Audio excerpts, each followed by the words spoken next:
Três lances polemiquíssimos nessa Copa do Brasil.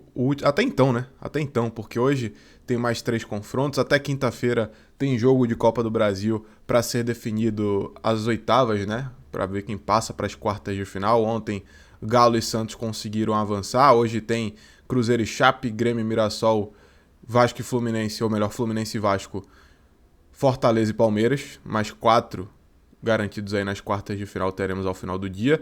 E na quinta, Vitória, Atlético Paranaense, Corinthians e Inter. Então vamos ver como é que fica até lá. Mas do final de semana para cá, tivemos três lances muito parecidos. São esses três que vocês estão vendo aí na tela. A gente vai discorrer cada um com detalhes, porque são parecidos. A palavra é essa, não são iguais. Eu vou ter uma opinião polêmica aqui, um tanto quanto impopular para muitos de vocês, inclusive para os meus amigos torcedores do Vitória, tá? Vamos nessa? Já se inscreve aqui no Recanto do Carlos Tavares, deixa teu like, comenta, compartilha com teu amigo, tua amiga, a gente que tá trazendo sempre vídeos aqui com exclusividade pro Vitória, foco no futebol nordestino. Também falamos, obviamente, do futebol brasileiro, futebol internacional. Futebol brasileiro que tá muito assim, né? Tá muito desse jeito aqui. A gente fala pouco do jogo, fala muito de arbitragem, porque tem que ser falado. Acaba que, infelizmente, condiciona muito o jogo. Acaba que, infelizmente, a gente tem muito pouco tempo de bola rolando. E, consequentemente, pela pouca bola rolando, a gente fala muito do jogo parado. E o jogo é muito parado por conta tanto dos jogadores quanto da arbitragem. A levada da partida, né? Que muitas vezes não é tão levada assim. Vamos lá? Começando pelo lance de ontem. Vamos começar pelo lance de ontem do Cabadeiro tomando a frente do Marlon, porque é o lance que vai destoar aqui dos demais, na minha opinião. Já deixa teu like, comenta, compartilha com teu amigo, o Recanto do Carlos Tavares, pra gente começar a falar sobre isso, porque ontem o Santos foi pro Pará, o Remo recebeu o Santos, e com 28 minutos teve esse lance aqui, que deixou o Remo meio que de mãos atadas, né? Você perdeu um zagueiro logo no início do jogo, no meio do primeiro tempo, o Marlon foi expulso. E a questão é, foi bem expulso. Não teve polêmica aqui, velho. Não teve polêmica. O Cabadeiro, ele toma a frente do Marlon. Os dois estavam na disputa. O Cabadeiro toma a frente do Marlon. Obviamente eu não posso passar o lance aqui. Então a gente vai ver o frame final, né? Quando acontece o contato da falta. Não foi uma entrada temerária do Marlon. Não foi algo absurdo de agressão. Mas está na regra a situação dos 4Ds. O Cabadeiro aqui, ele tinha direção para o gol, ele tinha distância para o gol, e foquem nesse ponto da distância. Vejam onde o Cabadeiro toma a frente do Marlon e fica de frente para o goleiro, na entrada da área.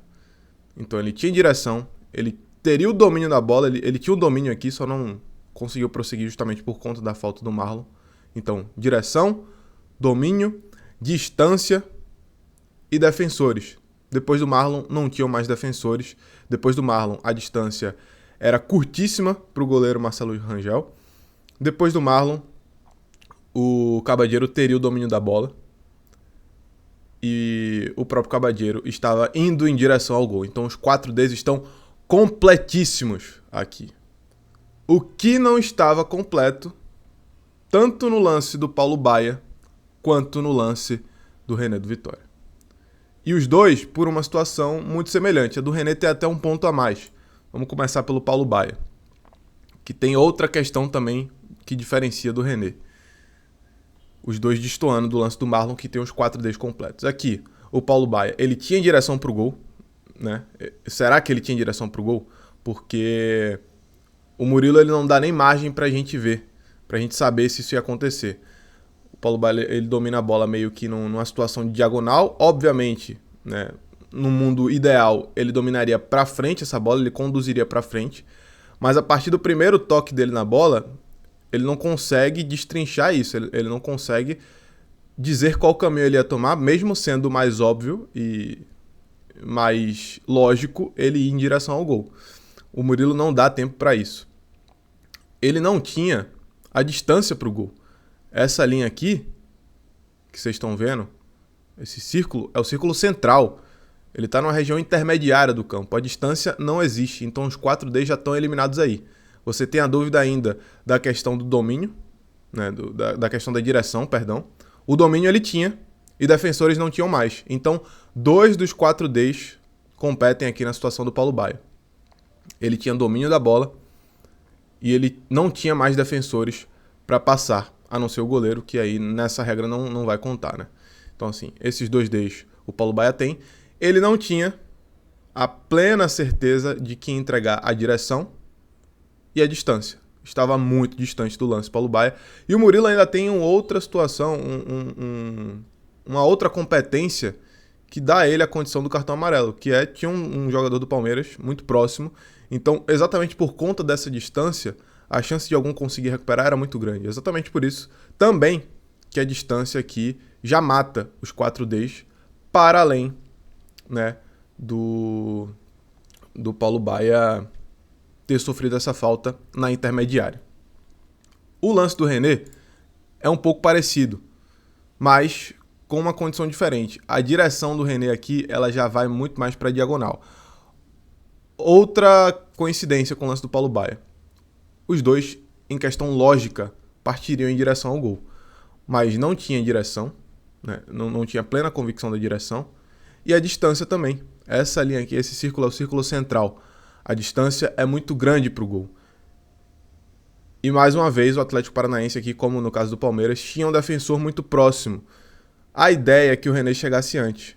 Mas exatamente por conta da distância, não dá margem para a gente ter razão ou sentido ou a certeza, né, dessa questão.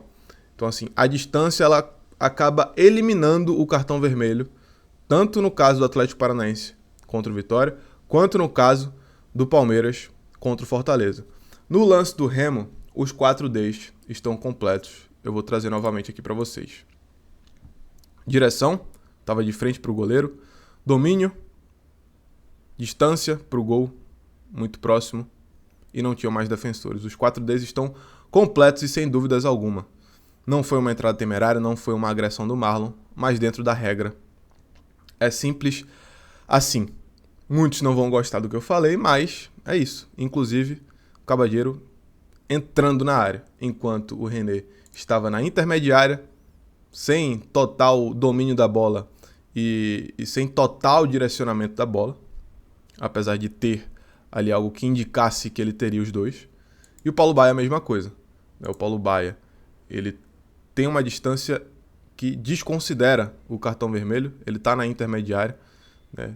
Tem jogadores do Palmeiras que poderiam chegar nessa bola justamente por conta dessa distância, que ainda era muita para o gol. O Paulo Baia, ele acaba tendo domínio, tem uma dúvida da direção, né? Mas essa distância acaba não configurando o cartão vermelho, apesar de também não ter mais defensores logo após, né? Logo após não tinha mais defensores. Mas assim, Murilo mata o lance no momento crucial, no último momento que ele poderia matar essa falta. Se fosse um pouquinho mais à frente, já configurava aí talvez um cartão vermelho. O Paulo Baia mais direcionado, com mais condição, mais próximo do gol. E não tendo de fato essa cobertura mais perto da área de defesa do Palmeiras e de ataque do Fortaleza. O René é a mesma coisa, né? Ele toma a frente, ele recebe o passe, mas ele acaba aí tendo a situação desconfigurada do cartão vermelho para o Atlético Paranaense por conta da distância. Ainda estava muito próximo da intermediária. Esse é o ponto principal dos lances do René e do Paulo Baia, na diferença com o lance do Cabadeiro com o Marlon. Muito próximo do gol, com domínio, com direção, sem defensores mais. Tá certo? Concorda? Não? Deixa aqui nos comentários. Assim, não é uma atitude muito de concordar ou discordar, né? O que eu tô falando aqui não é uma opinião minha, é o que diz a regra. Então, infelizmente, né? Eu falo infelizmente porque, sendo torcedor do Vitória, eu queria que o Vitória ficasse com um jogador a mais, mas a regra compete a isso. E a gente tem que entender ela, tá certo? De qualquer forma, deixa o que você achou aqui desse lance, se você concorda ou não com a regra, né? Eu acho que é uma regra justa, que faz justamente a gente avaliar por esses 4 Ds. Essas condições, essas situações, não são lances iguais, são lances parecidos, não são lances iguais. Então, perdão. Se inscreve aqui no Recanto do Carlos Tavares, deixa o like, comenta, compartilha com teu amigo, tua amiga. Tamo junto e fui.